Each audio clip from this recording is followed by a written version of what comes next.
receiving this transmission. You are the resistance.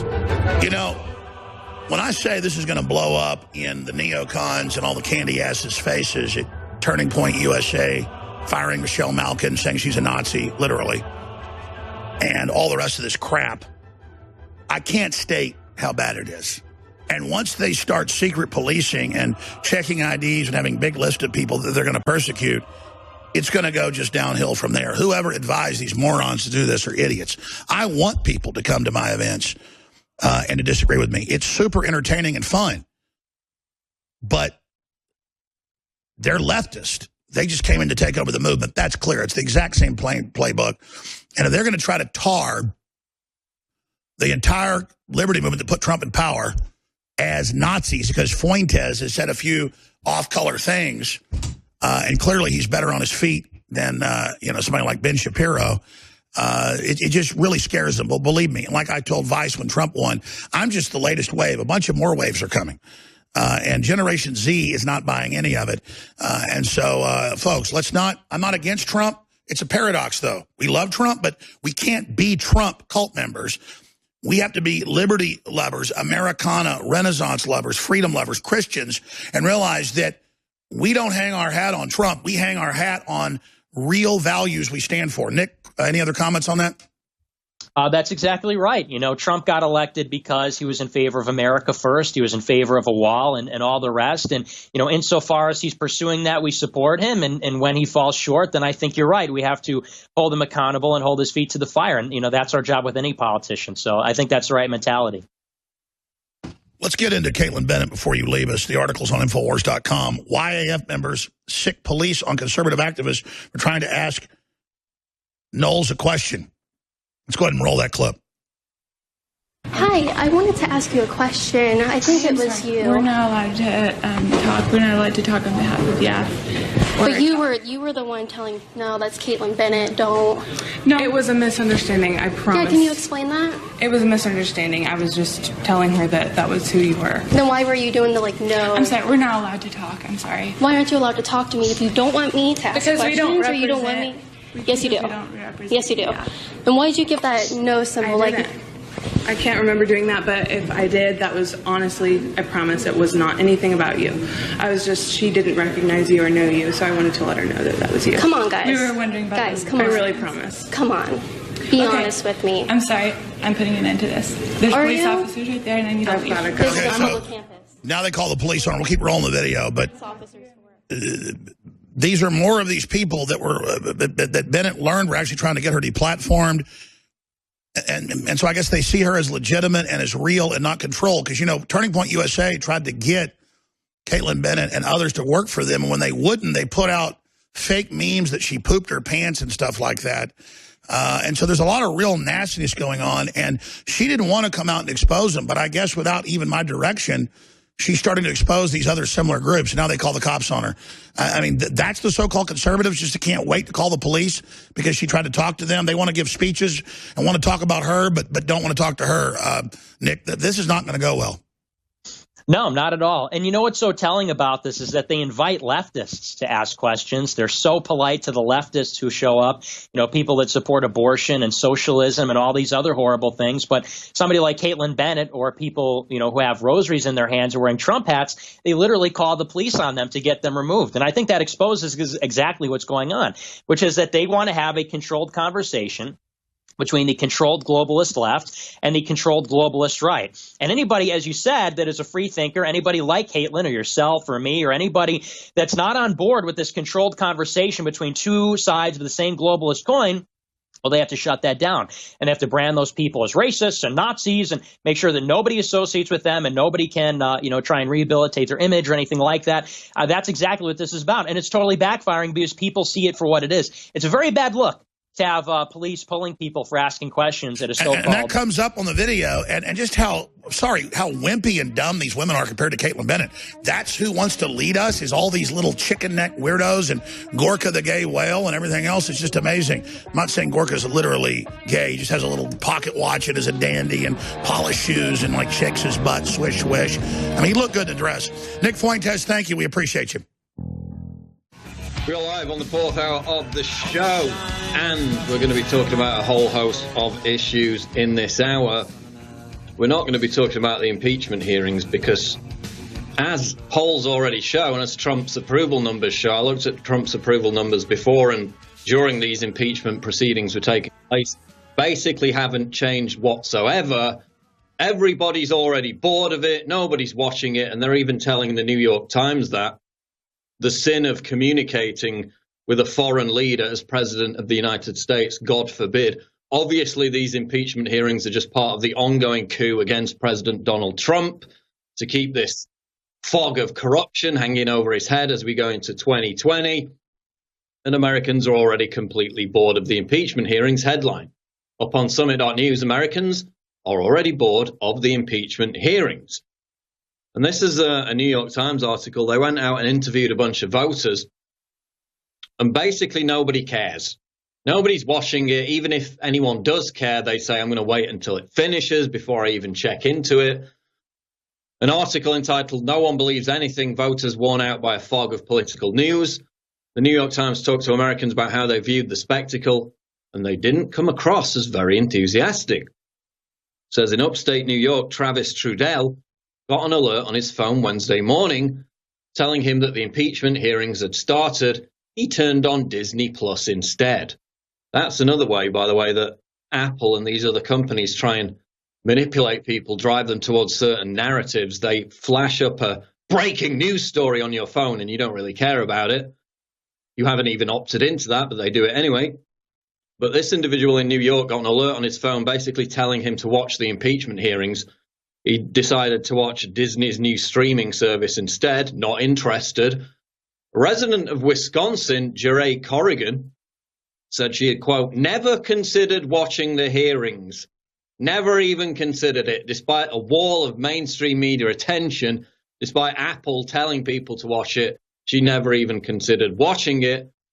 Meanwhile, in Idaho, computer programmer Russell Memory, quite the appropriate name, said he would, quote, catch up in a few weeks when the hearings were over. So he hasn't got any interest in watching it. He said the media's relentless anti-Trump narrative has created a kind of orange man bad fatigue amongst voters. Again, everybody's lost in this miasma of not trusting the media, being distracted by all these different news issues. Everyone's got a different set of facts. No one can agree on any set of facts. So Americans across the board, across the partisan divide, are simply turning off. He said it's harder now. They want to grab you with those headlines. Trump did this, Trump did that. You have to go in and really research it. And I don't think a lot of people do that. The responses indicate that Americans are aware of the overwhelmingly likely outcome that Trump will not be impeached. Of course, the Senate is not going to vote for it. And that the hearings are just another attempt to keep Democrats to keep a cloud hovering over the president as we get closer to 2020. Nobody's watching the impeachment hearings. Nobody really cares. Everyone realizes it's a partisan witch hunt, and it's basically trying to decry, demonize Trump simply for talking to foreign leaders, what they've done from the very beginning. There's an article out of WAMU. This is very interesting. I just wrote an article on this about 20 minutes ago. Headline, Democrats are so politically intolerant, they even refuse to date other Democrats. This is how bad it's got. Of course, we had Bill Maher on his show last week coming out and saying that the partisan bickering in America is now so bad that it's breaking down divides of Americans to such a degree that there could be civil war if that rhetoric is not toned down. He said, quote, home is where you learn that the three magic words in any relationship aren't I love you, they're let it go. We're going to have to learn to live with each other or else there will be blood.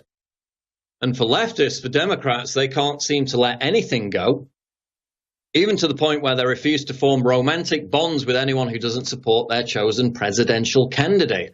So now it's not just about hating on Trump supporters. Of course, we've had stories down the years, the past couple of years, about husbands and wives, mainly from the female side, breaking up with their partners, with their spouses because of their support for President Donald Trump. That was stage one. Now it's so bad that they refuse to even go on dates with other Democrats.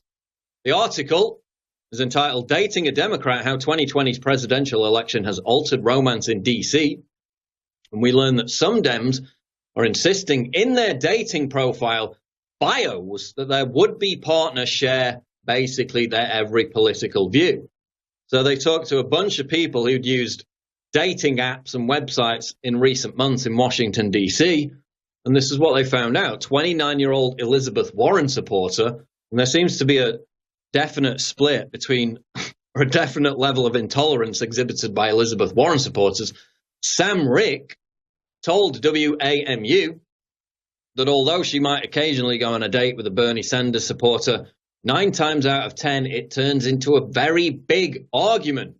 So the Elizabeth Warren supporters can't even get on with the Bernie Sanders supporters anymore, to the point of not having a date end up in a giant row.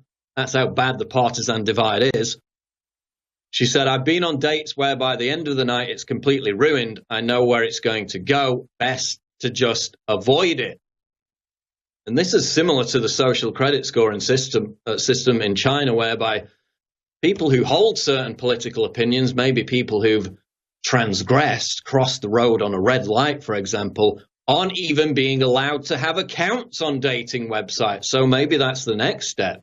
In fact, I think there was a story a few months ago about a dating website just for conservatives or just for Trump supporters that basically got shut down amidst a wave of demonization and memes. Now Democrats don't even want to date other Democrats. That's how bad it's got. She also said, this Elizabeth Warren supporter in D.C., if she finds out a potential date supports Joe Biden, it's, quote, an immediate swipe left. So they won't even swipe right on fellow Democrats anymore. Another woman called Hannah revealed that a guy pretty much broke up with me to go to work for the Beto O'Rourke campaign because she didn't support Beto. Probably good to have learned that information well in advance if somebody's that picky that they will dump you to go to work for a failing presidential candidate who barely got beyond, 1% of the vote before quitting the race. Another lady called Paige revealed that a man she was on a date with feared she would, quote, stand up and walk out because he said he was, God forbid, a, quote, moderate. Another Elizabeth Warren supporter, a woman called Serena, revealed that she was more wary of dates who supported Tulsi Gabbard and Pete Buttigieg, and that this counted as, quote, a point against them. Imagine if they found out their date was a Trump supporter, all hell would break loose. So it's now got to the point where Democrats are so angered by everything. I think there was a recent study which proved that Democrats are basically angered by everything now. The Trump derangement syndrome has reached such heights that they're so angry so much of the time that even if somebody diverges from them slightly on any policy, and in fact, there was another example in this article of somebody who had a slightly different opinion on Medicaid, and they just upped and left the restaurant. Now they refuse to even date other Democrats. Meanwhile, South Dakota spends nearly $500,000 on anti-meth ad campaign with tagline, meth, we're on it. Weird flex, but okay. And this is not a satirical article. This is not out of the Onion. They even featured a video of the governor, Kristi Noem, telling the camera, quote, I'm on meth, before she explains that on it means on the case of meth. They literally paid an advertising company nearly $500,000 to come up with this tagline, taxpayer money, which compares to $1 million, which was set aside for actual meth treatment. So they spent almost half the amount coming up with this ridiculous tagline, meth, I'm on it. It's been completely lampooned, and obviously that campaign is going to completely fail. We're going to be back in the next segment with news about Prince Andrew. Also going to talk about demographics as it relates to the upcoming election in the United Kingdom. We're live, and the fallout from the Prince Andrew interview on the BBC continues. In case you didn't see it, basically it was an hour-long denial, charges the allegations against him that he basically was supplied with underage sex-trafficked girls by Jeffrey Epstein's network. Throughout the interview, he denied every charge while blinking 10 times in 10 seconds in one instance when he was asked directly whether he slept with one of these girls when she was a minor, underage. But apparently, what's more shocking than him allegedly having had sex with an underage girl that had been sex trafficked by Jeffrey Epstein's network is the claim that he may have said the N-word several years ago during a private conversation. That's more shocking, apparently, according to many respondents to this article today, which is out the Telegraph. Prince Andrew made racist comment about Arabs, ex-Home Secretary says. The Duke has been dragged into a fresh racism row after the former Home Secretary, Jackie Smith, said she was left slack-jawed by a comment he allegedly made about Arabs. On Monday, a former top policy head on technology to David Cameron, Rowan Silver, claimed Prince Andrew used the phrase N-word in the woodpile during a meeting at Buckingham Palace 7 years ago. Again, they're not going to be able to prove that. It's just one claim. That is now being treated as more shocking than the actual allegation that he engaged in sex with an underage minor, sex trafficked by Jeffrey Epstein. Mrs. Smith, who now hosts a podcast, during recording said, I met him, Prince Andrew, several times, including once at a state banquet, where after dinner, I and my husband and another Labour cabinet minister had a drink with him. And I have to say the conversation left us slack-jawed with the things he felt it was appropriate to say. Well, if you've read the things that Prince Philip has said down the years, the apple doesn't fall very far from the tree, so it's no big surprise. But the bigger fallout is that 5 big names have now cut ties with Prince Andrew. Standard Chartered and others have pulled backing for the royal's main charity following his car crash interview, and now 4 different universities are considering ditching him. So, of course, one of his big defences during this car crash interview, which basically every PR person has said was a complete disaster and he should have never have done it. In fact, I think his PR aide quit 2 weeks beforehand, said he shouldn't have done it. He did it anyway. He tries to come out with this defense that he works with charities that aid children. We always see that. Of course, he claims he was at Pizza Express, emphasis on the word pizza, during the night that he allegedly danced with and then later had sex with this underage minor.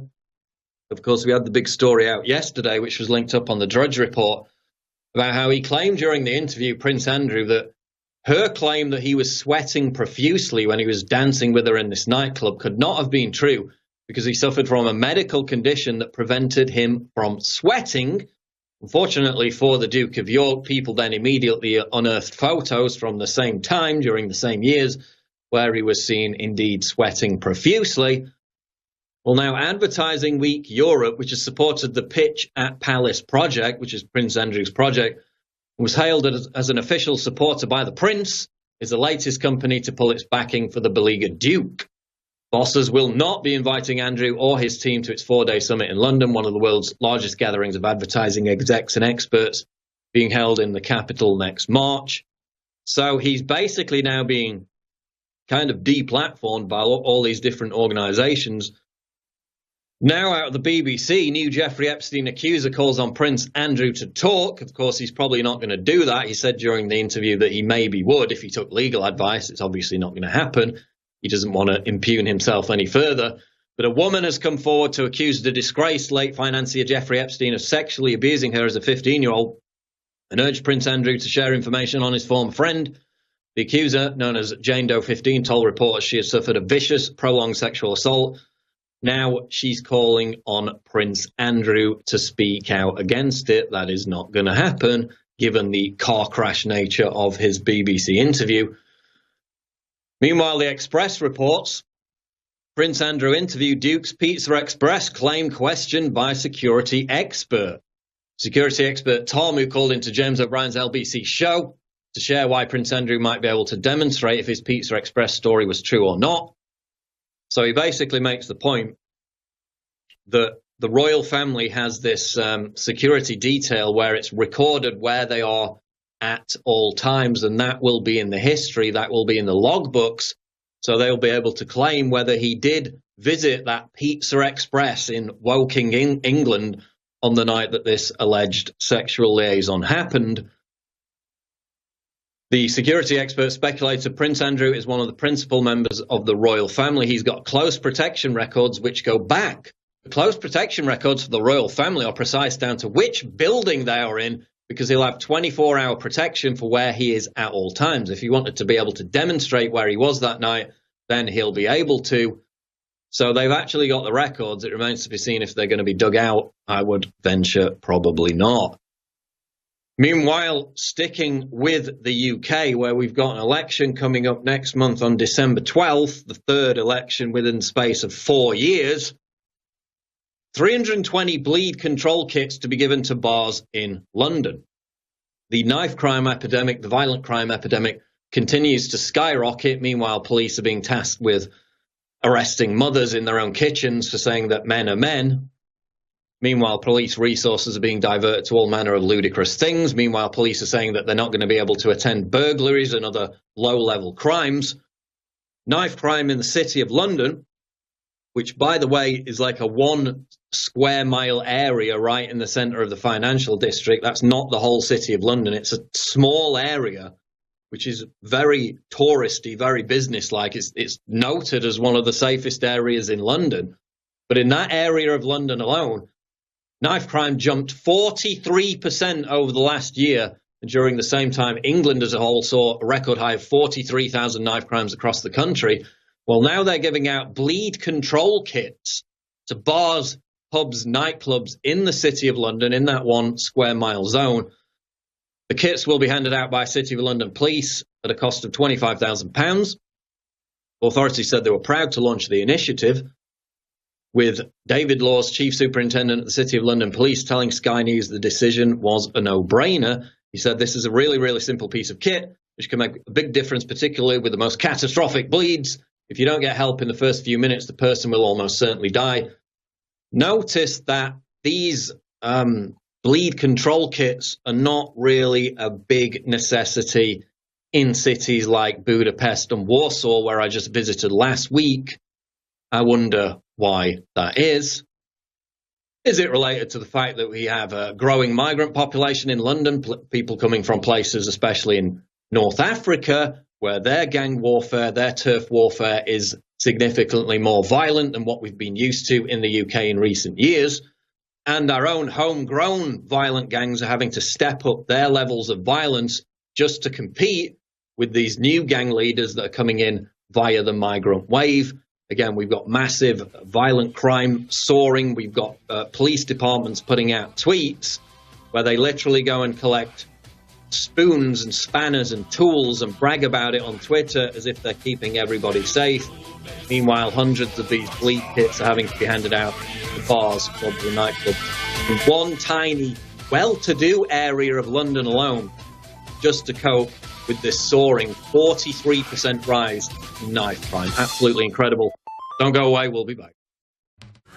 We're live and we're going to get back into some more news from Europe, but first I want to draw your attention to the Black Friday sales specials, which have already arrived at InfoWarsStore.com. We've got up to 70% off all your favourite products. We've got free shipping, we've got double Patriot points on a whole bunch of products, including back in stock DNA Force, 50% off right now at InfoWarsStore.com.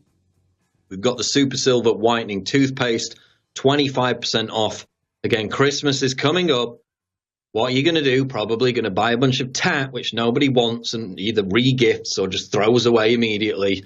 So why not support us and also get some great products which will help people in their lives at InfoWarsStore.com, where we have the Alexa Pure Breeze now available for just shy of $200 for all your water filter needs. We've got Vitamin Mineral Fusion.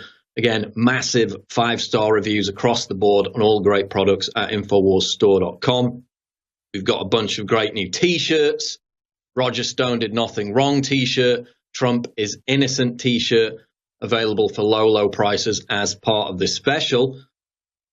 Christmas lights are a lot like Epstein. They don't hang themselves. Now, that is a perfect gift for Christmas for your loved one. It's available right now, that shirt at $24.95 as part of the Black Friday sale special at InfoWarsStore.com. Please go there and support this broadcast today. Now, over in Europe, I just returned from Hungary, and now Viktor Orban has come out with another great speech on the future of Europe. He says Western Europe is finished, Central Europe is the future.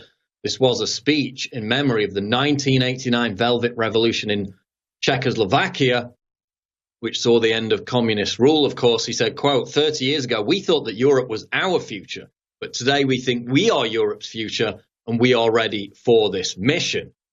He warned that globalists in Western Europe are currently in the process of wiping out a European society based on nation states and Christian culture, and that Central European countries are standing up to this. God forbid they stand up for basic Christian heritage in their own countries and refuse to import millions of people who don't really stand for those values. He said, we want to live as free nations, not as provinces or subordinates to empire. He said, we are Central European Democrats, therefore we must defend the sovereignty of nation states, because if we abandon it, it will mean the end of democracy. Of course, Orban's currently conducting an interesting program in Hungary, trying to rebuild their population by offering 30,600 euros to Hungarian citizens, married couples who have 3 or more children. The question is, would some people try to abuse that loan? Yes, they would, but not with the provisions included. Because when a married couple receives the 30,000 euros as a loan from the government, upon getting married, that's when they can apply for it. In fact, I spoke to a couple who did exactly that in Hungary, and they were big fans of this.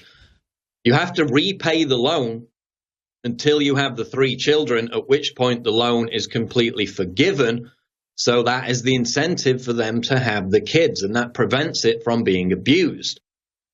And since Orban really took power in Hungary, just look at the impact in terms of pro-family policies in that country. We've got the stats here in this article. Abortion in Hungary from 2010 to 2017 dropped from 40,000 abortions to 28,000 abortions. That's huge. Divorces fell from 23,000 to 18,000, and marriages increased by a whopping 42% across Hungary. So those pro-family policies are having a real bite, a real impact in that country.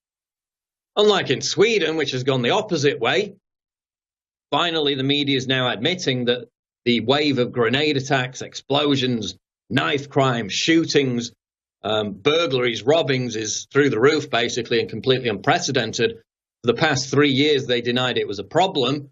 Well, now left-wing journalist on Sweden's migrant suburbs says, quote, everyone knew it would end in disaster, but they all pushed it anyway because they were busy importing a whole new voting bloc. The left-wing journalist in Sweden, who vehemently supported mass immigration, has changed her tune. And by the way, remember we had the article where all the left-wing politicians and activists in Sweden who had pushed mass immigration weren't living in the areas of Sweden where mass immigration was taking place. They're complete hypocrites. They don't want to be anywhere near it. The consequences are borne by the local populations there. Well, now this left-wing Swedish journalist, Aftonbladet's Lena Mellin, acknowledges that Sweden's attempt to integrate huge numbers of migrants from Africa and the Middle East has failed. This is the same thing that Trump was attacked for back in 2017 with his famous last night in Sweden quote. She said, all parties, with the possible exception of the Left Party and the Sweden Democrats, who of course are the right-wing populist party, who hardly affected the reality on this point, should be ashamed. She says politicians have largely neglected the development in some of our suburbs, despite the fact that everyone knew it would end in disaster. And of course, she's now being attacked because she supported that very policy. Ted Ekeroth tweeted, incredible, Lena Mellin, of all journalists, one of the foremost advocates for mass immigration and multiculturalism, one of the worst Sweden Democrat haters, claims that one has known for years that it would go to hell. And of course, the Sweden Democrats are now the most popular party in Sweden. We'd hope that they do well in the election. They got around, I think it was 17.5% of the vote. The recent polls show that they are in fact the most popular party. Unfortunately, that's happened right after the election. It may be too little too late for Sweden. Given that the authorities in Swedish cities like Malmö are responding to this explosion of gang violence, which is mainly migrant-on-migrant gang violence, by in one case inviting local gang leaders for pizza just for a friendly chat. I mean, they didn't arrest any of them. They didn't prosecute any of them. They didn't try to get them to rat out any of their criminal enterprise. They just had a nice friendly chat over pizza. That's what they're funding in Sweden. They're also funding $175,000 to drag queen storytime events where men dressed as women read and perform to children. Now, the money from inheritance, which has got nobody to pass on to when Swedes die, they've got no family member to pass on their inheritance. The government took that money and is using it to fund drag queen storytime as part of their new progressive utopia. Meanwhile, ISIS leader accused of killing women and children arrived in Europe as a refugee. This guy was caught in Budapest, Hungary. An alleged ISIS leader who is accused of beheading an imam and killing women and children was given refugee status after he entered Europe, it has been revealed. We've had the articles before where literally the Paris massacre terrorists bragged about how they were able to infiltrate jihadists into Europe as part of this migrant wave. 20-year-old F. Hassan joined ISIS in 2014 after deserting the Syrian army. He then recruited other jihadists to go door to door and kill dozens of people near the city of Homs in Syria in 2015. Those victims included 6 women and a child who were all knifed or gunned down. They then rounded up the other residents in that area and forced them to gather at the town's main square where they witnessed Hassan and other militants carry out the brutal beheading of the local imam. And then afterwards, he was kindly invited to enter Europe as an asylum-seeking refugee before being caught in Hungary. Mr. Hassan had obtained refugee status in Greece before being apprehended in December at Budapest Ferenc Liszt International Airport, where he and a female companion were found to have forged personal IDs. Again, we had the article, which I'll link to in this article, from back in 2015, where ISIS, in their own manifesto, in their own propaganda, bragged about how they had exploited the refugee program to send jihadist sleeper cells to Europe since 2012. Of course, we had massive attacks in France in the years following that and in other countries, with the goal of creating Muslim no-go zones in Western cities, which again have caused huge problems in terms of rape, in terms of violent crime, and can be used as a base from which to launch further attacks. Now even left-wing Swedes are admitting that that's what happened. And this assertion was repeated a year later when an ISIS commander said, quote, "We have sent many operatives to Europe with the refugees. Some of our brothers have fulfilled their mission, but others are still waiting to be activated. This has been going on since 2012, and we've seen the consequences. Hashtag refugees welcome." We'll be back. Summit.news. Don't go away. Well, we've been talking about the demographic issue as it pertains to America, with the New York Times and other mainstream left-wing publications admitting that it is swinging entire elections now in America. They can say that and it's a good thing. That's perfectly fine. If you say it might be a negative thing, if you support conservative candidates, then you're a horrible racist, white supremacist. Over in Europe, we have this story out of Breitbart. Pew, Europe hosting at least 3.9 million illegal immigrants. That seems like a very low number to me. But according to Pew, somewhere between 3.9 and 4.8 million illegal immigrants are residing in Europe. I think we have 1 million alone in the UK, so that number seems very low. And then we have this situation. We've got a general election coming up in the new UK next month. It's that of Politicalite. Holy vote, mosques urge voting as Muslims predicted to swing 31 seats across Britain.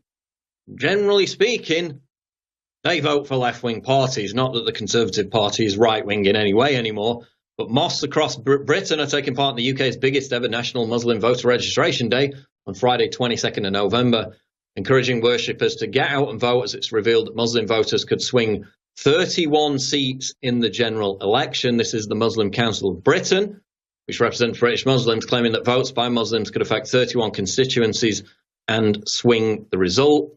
And this is not just in London from reading the list. Actually, it's in a lot of northern areas and other areas of the UK. So once again, proving mass immigration is about importing huge voting blocks of people who typically vote for left-wing parties, and that's why the left pushes it at every available opportunity. Meanwhile, in America, land of the free, home of the brave, New Hampshire town removes Christmas from its Christmas ceremony after 2 people complain about being offended. This is the cave culture in evidence once again, because we had Chick-fil-A basically cave yesterday. Now a town in New Hampshire, Durham, announced it was removing several Christmassy elements from its annual holiday celebration because 2 people complained about being offended. Yes, 2 people. So the town's Christmas ceremony was called the Annual Tree Lighting Ceremony. That was horrifically offensive. That had to go. So it will undergo changes in an effort to remove religious overtones. It wasn't even that religious to begin with. The event will be renamed Frostfest. While the formal tree lighting ceremony itself will be abolished, we can't have that because 2 people were offended, and Santa will not arrive in a town fire truck as he has in the past. God knows why that would offend anybody, but apparently it does offend 2 people. Christmas wreaths that were placed on lampposts on Main Street will also be absent. We can't have anyone being triggered by those hateful Christmas wreaths. According to Councillor Sally Tobias, the changes were made after one person said that he had always had a problem with the Christmas tree. Tobias said there were a couple of people that did express some concerns about how they felt being included. Again, 2 people were offended. So in other words, because 2 weak-minded idiots complained about being offended, the town voted to take Christmas out of its Christmas celebrations, undoubtedly angering the vast majority of residents who, of course, were not asked about any of this. The decision was just made because 2 people complained. Rabbi Beryl Slovacki said to stop cultures and faiths from practicing publicly would be very un-American. I think that's the beauty of our country. He was refused when he asked the town to display a menorah during the 8 days of Hanukkah last year. That's hateful, and it must be abolished. So because 2 people complained, now Durham, New Hampshire's Christmas celebration basically no longer includes Christmas. Meanwhile, in Hong Kong, Polytechnic University protesters still inside as standoff continues. Up to 200 anti-government protesters remain barricaded inside a Hong Kong university, surrounded by police as the standoff continues for a 3rd day.